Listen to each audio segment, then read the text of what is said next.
Hello everyone, I'm Bruffy1322 and this video serves as an update to the fastest sports cars 2017 video where I show the best fully upgraded sports cars in terms of lap time. For all the information you need about this series, check that original sports cars video, but otherwise let's see where the newly nerfed downforce cars place now. And this is something that I've mentioned in previous videos. We've also done this covering the supercars.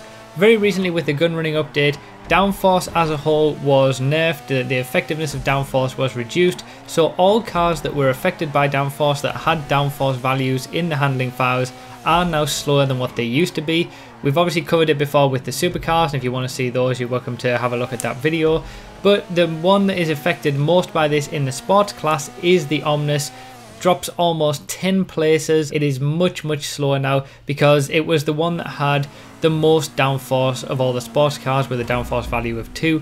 The other vehicles here, they didn't have that much downforce to start with. For example, the Ruston, it only loses about 0.2 of a second from what it used to be able to do, dropping down 3 places. Obviously the sports class is very close at the moment in terms of the lap times that we have in a close proximity, but with the Ruston not having a great deal of downforce in the first place, an overall reduction in the effectiveness of downforce doesn't really hurt it that much. So yes, it is slower, but it isn't all that much slower than what it used to be. Now the Comet Retro Custom is another one that's affected. All the cars here are the only cars that are affected by this. If you don't see a car here, then in the sports class it doesn't have downforce. The only cars that are affected are the ones being shown here, and there's only 4 cars in the sports class that have downforce. You know, the LG Retro Custom doesn't have downforce, the regular Comet, the regular Spectre as well, they don't have downforce. So it's only the cars here that are affected by this. The Comet Retro Custom doesn't fare too well either, dropping, you know, quite a few positions, 6 positions, with a significant drop in lap time as well. Again, it feels a little bit more stable, but that's more because it's going a little bit slower, to be honest, and you don't really have the same cornering speeds because of this reduction in the effectiveness of downforce. And then the Spectre Custom is still the quickest of these 4. Obviously, in terms of these 4 in total, the Omnis has actually switched places with the Ruston. That, you know, it's been such a huge drop for the Omnis that it has actually gone to an even worse time than what the Ruston did when it used to be before. But the Spectre Custom is still the quickest of all the downforce cars in the sports class.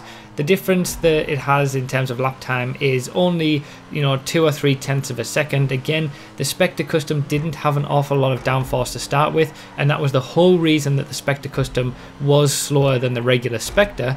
But with them making this change, obviously, just to point out and as a reminder that now with downforce cars you do need spoilers on them. Spoilers do improve their lap times, but even though it doesn't show that on in Los Santos Customs, you do still need a spoiler on them now. But even so, you know, the spoiler bonus isn't the same as the spoiler bonus that other cars get, so the Spectre Custom is still, even now, slower than the regular Spectre, as it always was before.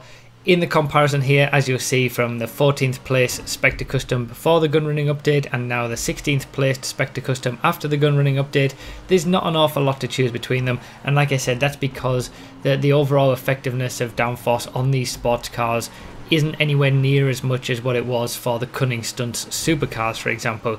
They have much higher downforce values, and that's why their lap times have decreased much more, as we saw in the supercars video.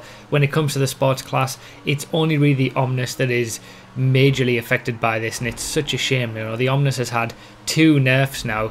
Originally, when the spoiler bonus was removed from the Cunning Stunt supercars and the Omnis, and then now again with this overall reduction to downforce, and with the Omnis having a downforce value of 2, which is the most of all the cars here, it is the most affected, and it is the one that is probably the biggest shame out of this. But it's not really done anything to solve the problem. The main problem with these downforce cars is that they simply didn't have enough downforce. So the Spectre Custom didn't have enough downforce to make it a more worthwhile thing in the corners than just having a regular spoiler on the regular Spectre. So that hasn't changed. Nothing has improved in that respect. These cars that are, that you're upgrading and paying more for, like the Spectre Custom, like the Italy GTB Custom, and obviously the very, very expensive Cunning Stunt supercars now, they're all still slower than their original normal counterparts with just a regular spoiler. So nothing has really helped in that respect, and this has basically just made every single car that is affected by downforce slower. So if you want to see all the other sports cars, obviously feel free to look at the original sports cars video, and you're welcome to go back and look at the supercars video after Gunrunning as well to see the cars that were affected there, the RE7B being the main one.